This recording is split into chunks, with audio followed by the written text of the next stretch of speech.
आज हम हिंदी साहित्य में सरयू पुस्तक में संकलित कवि जयशंकर प्रसाद द्वारा रचित पेशोला की प्रतिध्वनि काव्य की व्याख्या का भाग दो का अध्ययन करेंगे।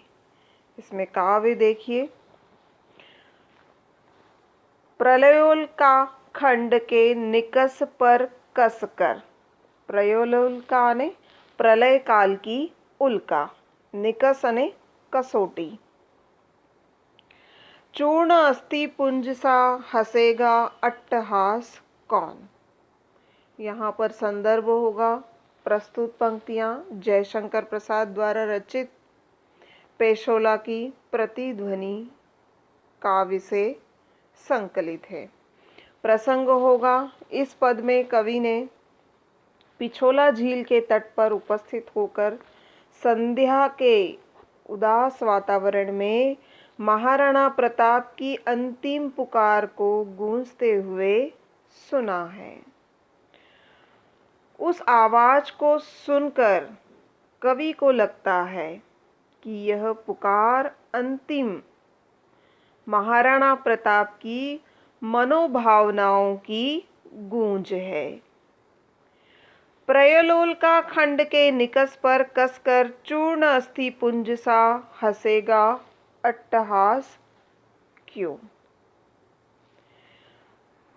यहाँ पर कवि कहते हैं कि प्रलयकारी परिस्थितियों की कसौटी पर अपने आप को खरा कौन उतार सकेगा, जिसका अट्टहास दुश्मनों के हृदय को कपा दे, जिसके निर्भीक और गौरवपूर्ण हुंकार से अन्याय करने वाले शासकों के षड्यंत्र समाप्त हो जाए।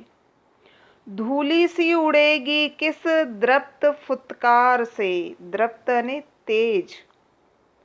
कवि आगे बताते हैं कि आज वह महाराणा प्रताप की दर्पयुक्त फुत्कार कहाँ है, जो साधना पिशाचों की बिखर चूर चूर हो गए, जो इन शत्रुओं रूपी पिशाचों की साधना को चूर्ण करके धूल की भांति उड़ा सके।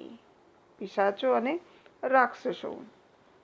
कहने का भाव यह है कि देश को पराधीनता के पाश से, पराधीनता की जंजीरों से कौन मुक्त कर सकेगा और कौन छल कपट से भारतीय जनता पर शासन करने वाले अत्याचारी शासकों के दमन का विरोध कर उनके शासन तंत्र को छिन्न भिन्न कर पाएगा।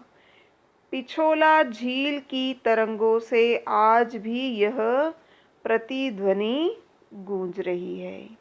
यहाँ पर कवि ने पराधीनता काल की, कवि की यह जो रचना है वह पराधीनता काल की होने के कारण इसमें देश की आज़ादी हेतु आह्वान किया गया है।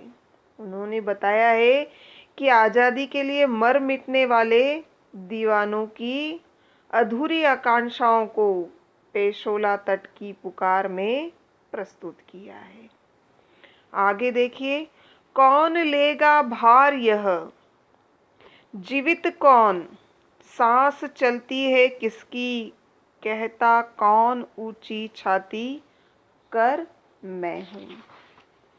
यहाँ पर कवि कहता है कि आज भी पिछोला झील से यह प्रतिध्वनि आ रही है कि कौन ऐसा पराक्रमी व्यक्ति है जो महाराणा प्रताप की स्वतंत्रता की भावना का भार ग्रहण करेगा।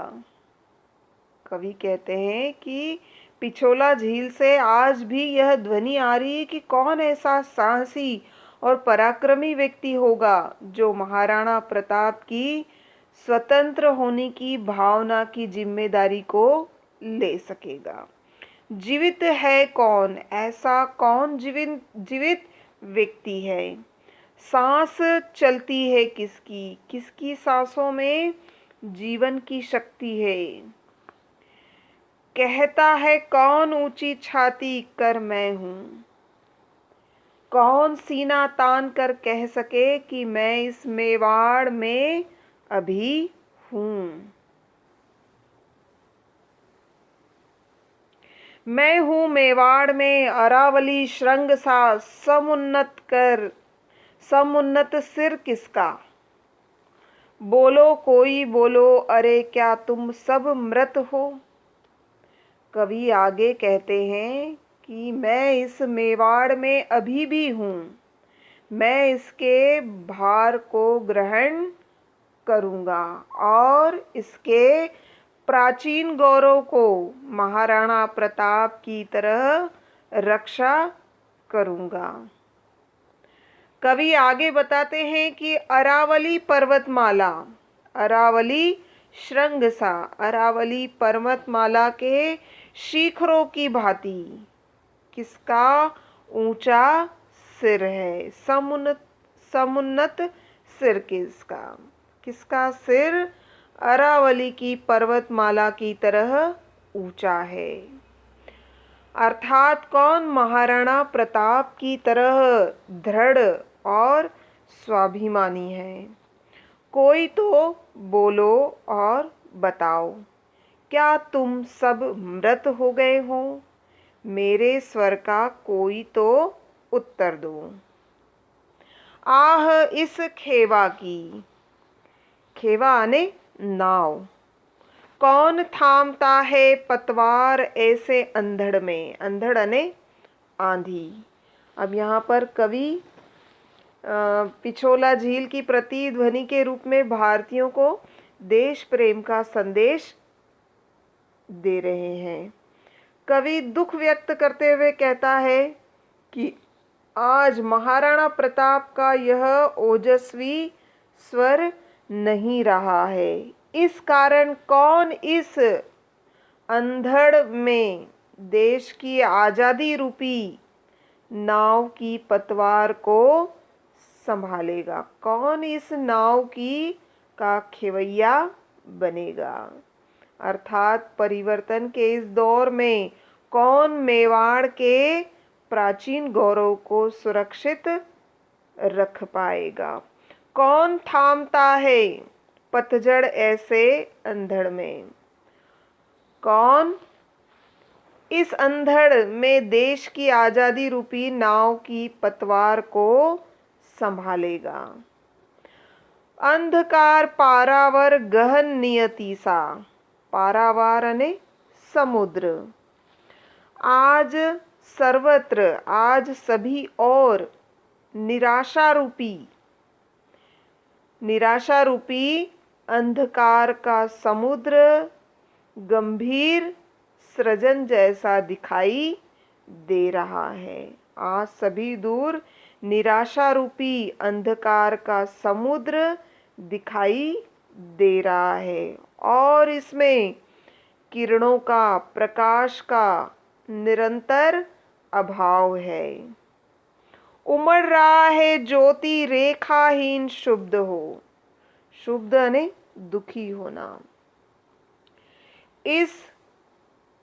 इसमें इस उल्लास के अभाव में जनजीवन शुद्ध और बेचैन हो गया है, खींच ले चला है।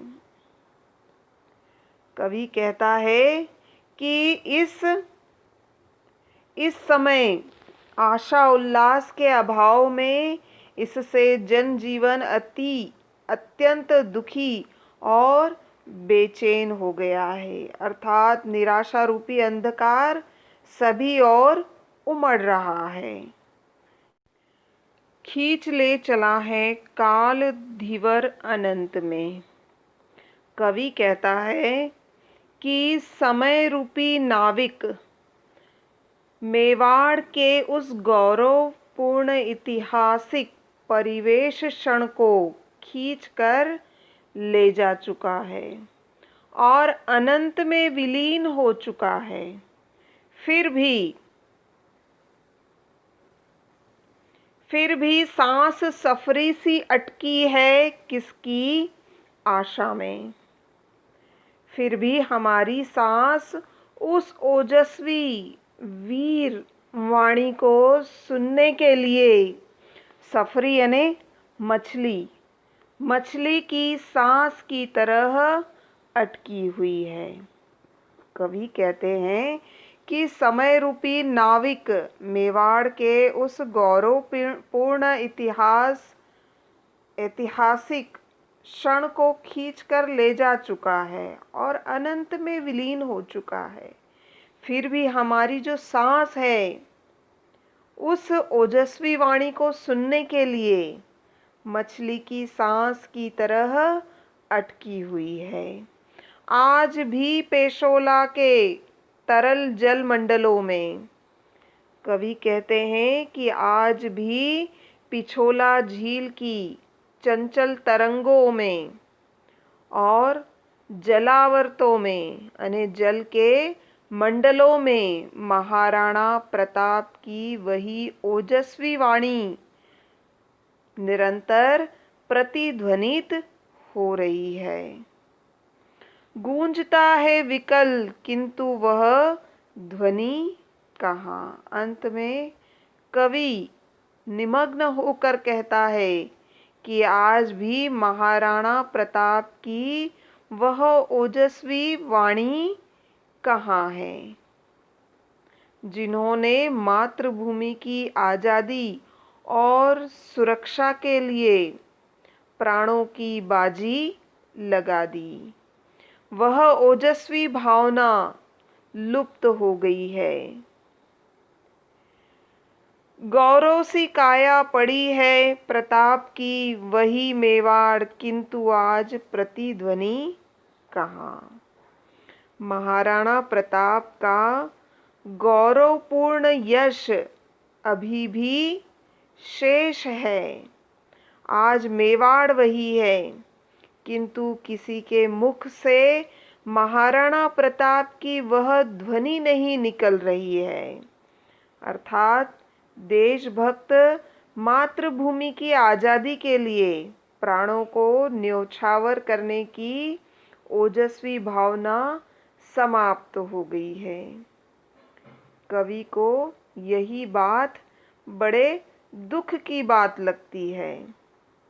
तो यहाँ पर कवि ने देश की आज़ादी के लिए बलिदान करने की भावना रखने वाले देशभक्तों का आह्वान किया है।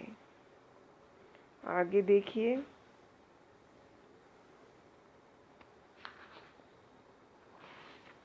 आगे इसमें लघुत्तरात्मक प्रश्न देखिए। पेशोला झील में बने महलों के प्रतिबिंब विषाद के शिल्प बने हुए क्यों लगते हैं, ये प्रश्न आपको करना है। खेवा की पतवार कौन खींच रहा है और कहाँ ले जा रहा है ना। और निबंधात्मक प्रश्नों में आपको पेशोला की प्रतिध्वनि कविता का मूल भाव लिखिए। ये कम से कम आपका 80 शब्दों में होना चाहिए। और फिर दूसरा प्रश्न, पठित कविता के आधार पर प्रसाद के काव्य और व्यक्तित्व पर प्रकाश डालिए। जयशंकर प्रसाद के कृतित्व और व्यक्तित्व पर प्रकाश डालिए। तो ये निबंधात्मक प्रश्न परीक्षा में 4 नंबर के आते हैं। लघुत्तरात्मक प्रश्न आपको 60 शब्दों में तैयार करना है और निबंधात्मक प्रश्न 80 शब्दों में तैयार करना है। ठीक है, बहुत बहुत धन्यवाद।